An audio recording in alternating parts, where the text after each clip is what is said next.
As I share my story about internalized racial oppression, please know that this is just my story.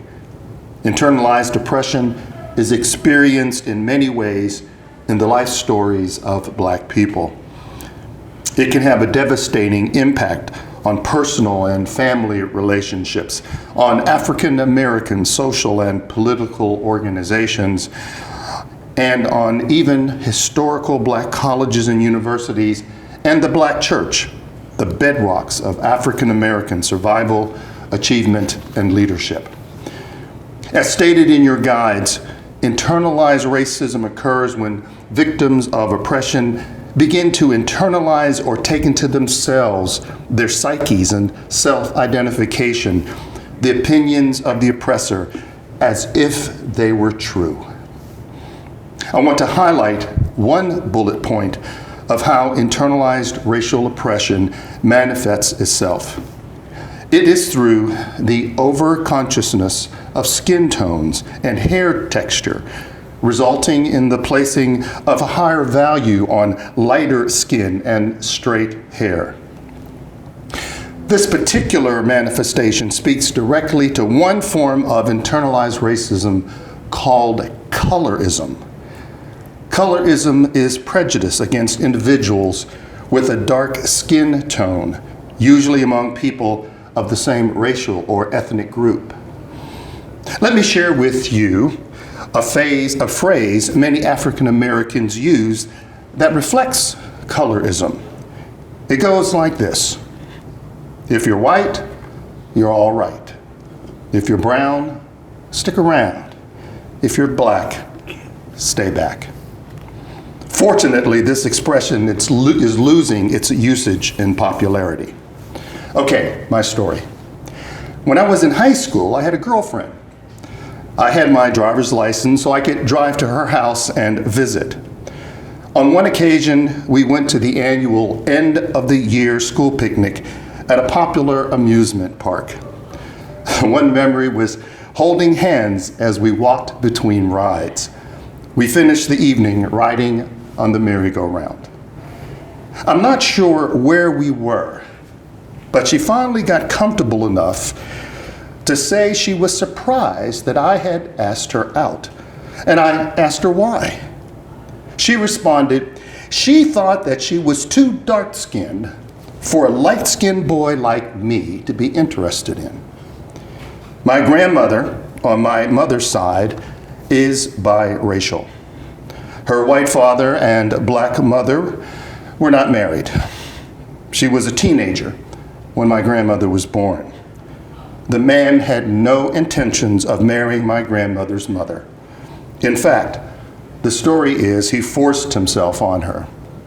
My grandmother's mother did marry later to a Black man.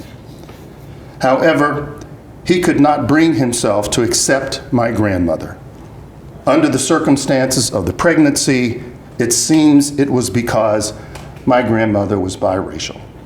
So she was sent to live with a cousin's family. My grandmother did marry. My grandfather was Black. He rode a motorcycle, and my grandmother said he was so good looking.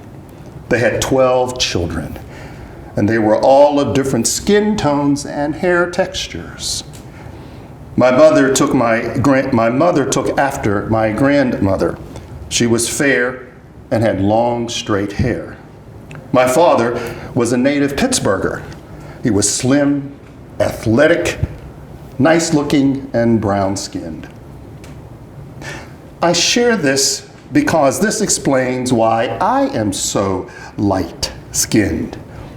The reason points to a moment in my family's history that is not pleasant and all too familiar with Black people. I have known Black people who prefer dating and marrying a light-skinned Black person with good hair, meaning having straight hair like white people. I grew up in an African American neighborhood in Pittsburgh. I attended an all-Black grade school in high school. I have had hurtful things said to me by Black folks because of colorism, because of the color of my skin that can be traced to my grandmother.